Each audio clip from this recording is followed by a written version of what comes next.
श्री कृष्ण कहते हैं कि एक बार की बात है, एक गांव में एक व्यक्ति रहता था। उसे टीबी का बुखार था। वह अपना इलाज करवाने के लिए अपने पास के कस्बे में एक वैद्य जी के घर पहुंचा। घर पहुंचने के बाद उसे पता चला वैद्य जी खेत में काम करने गए हुए हैं। वह व्यक्ति वैद्य जी को ढूंढते हुए खेत पहुंचा।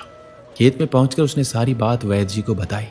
सब कुछ जानने के बाद वैद्य जी ने सोचा एक दवाई लिख कर दे देता हूँ, लेकिन खेत में ना पेपर था ना ही पेन। अब वैद्य जी को समझ नहीं आ रहा था कि वह दवाई लिखकर कैसे दे।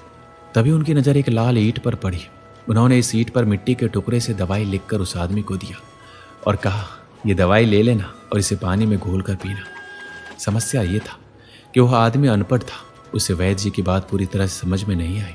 वह उस ईंट को लेकर घर चला आया। 3 महीने बाद वह व्यक्ति वापस वैद्य जी के पास आया और बोला, वैद्य जी, आपने जो दवाई दी थी उसमें से मैं आधे से ज़्यादा ठीक हो गया। अगर आप दवाई मुझे फिर से दे दो तो मैं पूरी तरह से ठीक हो जाऊंगा।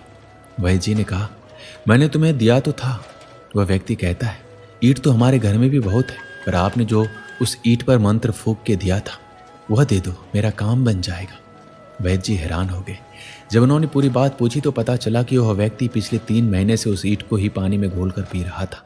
लेकिन वैद्य जी ने उसे फिर भी कुछ नहीं बताया। जानते हो क्यों?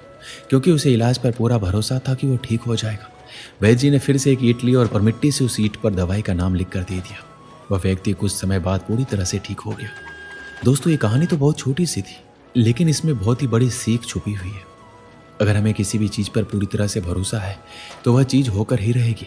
जैसे उस व्यक्ति को वैद्य जी के इलाज पर पूरा भरोसा था और वह उस इलाज से ठीक भी हो गया। और यही चीज़ हमारी ज़िंदगी में भी लागू होती है। अगर आपको अपने सपनों पर पूरा भरोसा है तो वह एक ना एक दिन ज़रूर पूरा होगा। बस अपने सपनों पर भरोसा रखना होगा और ईमानदारी से मेहनत करते रहना होगा।